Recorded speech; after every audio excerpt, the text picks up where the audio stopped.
Kemudian golongan yang kedua adalah musafir. Musafir di sini juga kita katakan ada dua. Ada musafir ketika safarnya tersebut dia masih sanggup untuk berpuasa, maka pada kesempatan ini dia tersebut masih wajib untuk melaksanakan ibadah siam. Sebagaimana yang terjadi dengan diri Nabi SAW dan Abdullah bin Rawaha, sebagaimana disebutkan dalam hadis Jabir bin Abdullah radhiyallahu anhuma, hadis yang dikeluarkan oleh Al-Imam Al-Bukhari dan Muslim.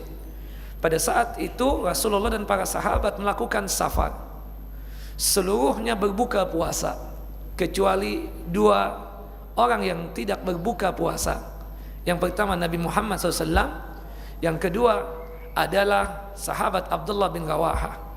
Dan itu dikuatkan dalam hadis Anas bin Malik radhiyallahu an, safarna ma'an Nabi sallallahu alaihi wasallam, faminna as-sa'im wa minna al-muftir, la ya'ibu as-sa'imu al-muftira wa al-muftira wa la ya'ibu al-muftiru as-sa'im. Ya, ketika kami safar bersama Nabi SAW, di antara kami ada yang berpuasa, ada juga yang tidak berpuasa. Yang berpuasa tidak mencela yang berbuka, yang tidak puasa pun juga tidak mencela yang berpuasa.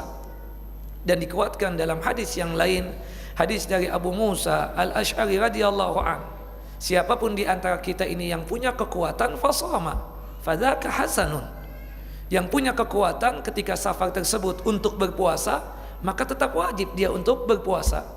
Faman wajada minna dha'fan, siapapun di antara kita ketika safar tersebut mendapatkan kelemahan fisik, tidak sanggup untuk berpuasa, fa'aftara fadzaka hasanun, maka dia berbuka, itu lebih baik buat dia. Yang jelas ketika safar tersebut dikembalikan kepada diri orang yang safar tersebut, sanggup enggak dia tersebut untuk berpuasa. Ketika dia sanggup untuk berpuasa, masih mampu secara fisik untuk berpuasa, maka dia tetap wajib untuk berpuasa. Tapi ketika dia tersebut tidak sanggup untuk berpuasa karena mungkin negeri yang dia datangi, ya, itu kebetulan negeri yang dimana kondisi siangnya lebih lama ketimbang ya malam harinya, dan kondisinya itu tidak sama seperti di Indonesia misalnya. Dia datang kemana misalnya ke Eropa, kebetulan lagi musim panas, dan kita tahu kalau musim panas siangnya itu lebih lama ketimbang malam harinya. Nah, mungkin lebih hitungan jamnya untuk berpuasa.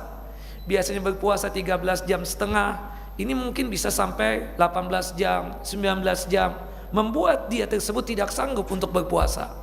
Maka pada kesempatan itu dia tersebut boleh untuk membatalkan ibadah puasanya.